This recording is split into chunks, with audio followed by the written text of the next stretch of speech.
My name is Asima. I'm a firefighter with the city of Richmond since 2013.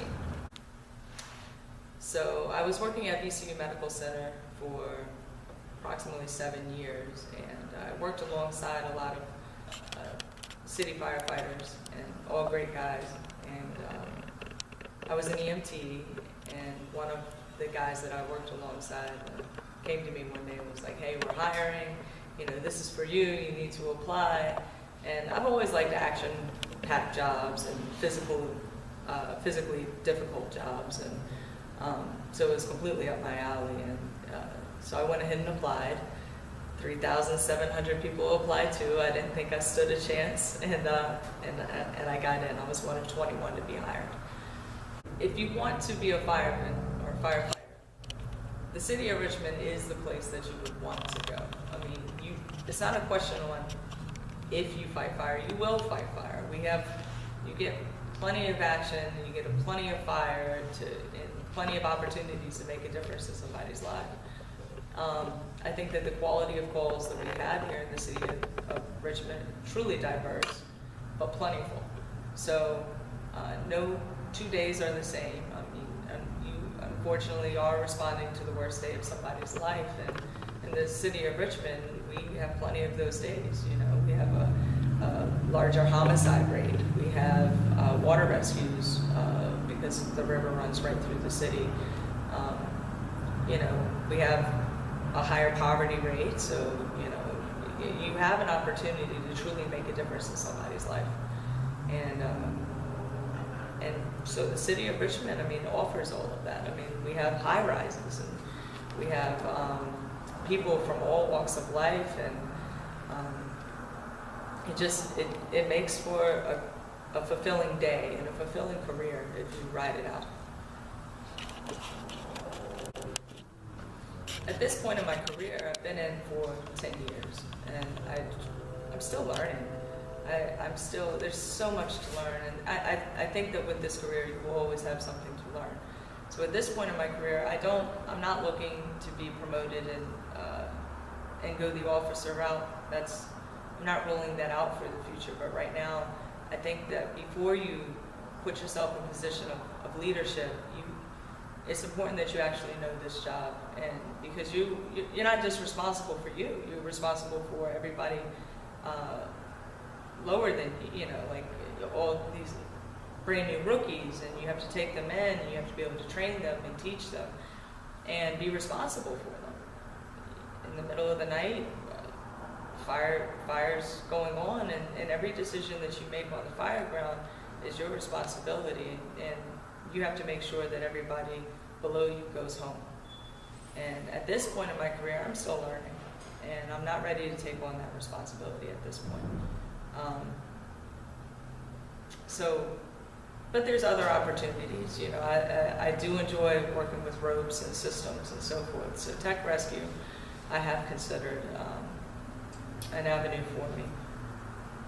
And you could be a permanent driver. As of right now, that's what I'm doing. I'm here at this station to drive every day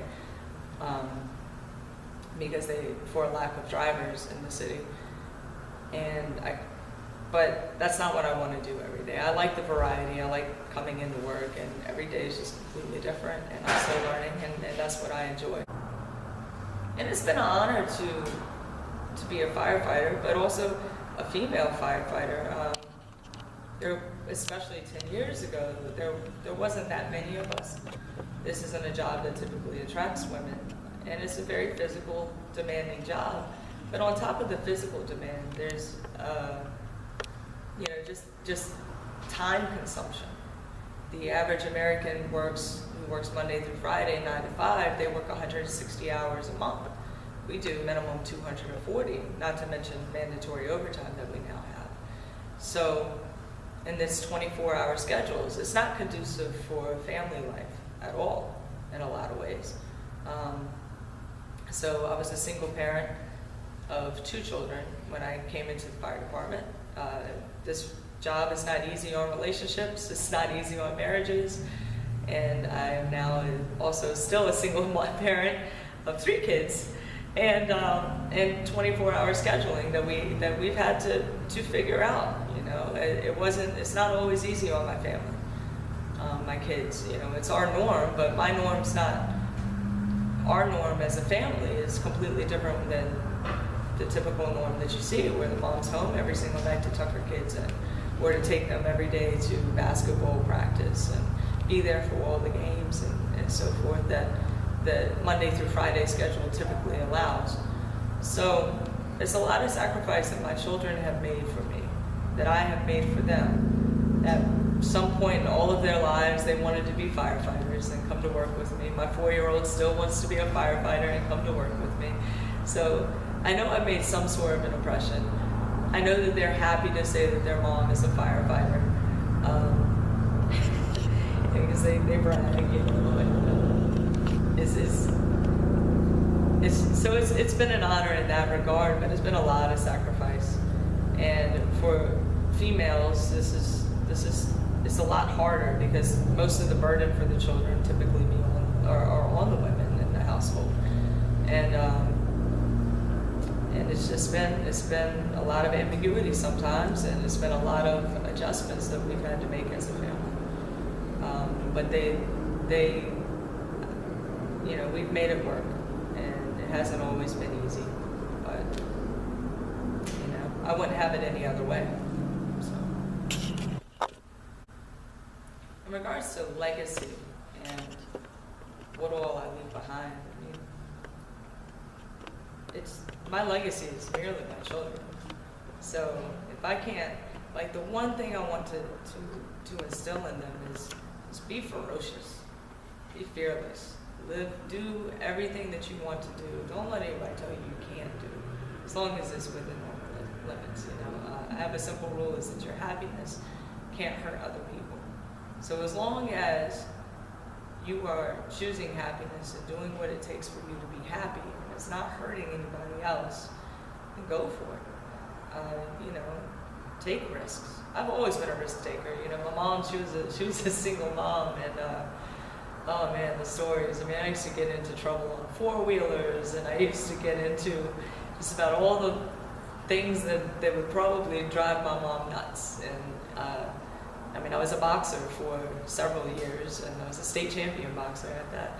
And so, you know, just my 12-year-old has asked me to box, and I was like, no, you know. and just for my mom to be able to be supportive, watching her daughter get hit in the face and calling it sport was, I mean, it had to be nerve-wracking for her, but you know, this is the, you know, she supported me, and I want to support my children to the same level that my mom was able to support me, and pursuing whatever I really wanted to do, and so that's what I hope to leave. I just want my kids to know that just be fearless, live your life solely as your own. You know, I try to instill working hard, and I wish I could give them more of a more stronger family values. You know, in regards to just how important family is, but I think they're going to be hardworking kids. I watch my mom; she works very hard, and I would like to think that I'm hardworking as well. But follow your dreams. Don't let people tell you you can't. But you know, when you come up with a plan, work towards that plan. Nothing in life is given to you.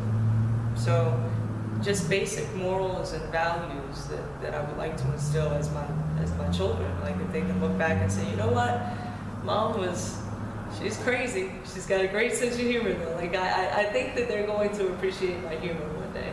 It's just not right now, because it's kind of embarrassing for them, I think. But you know, I want them to be able to say those things about their mom. You know, it's like, all right, you know, my mom, she was weird, but she taught us a lot, and she loved us endlessly.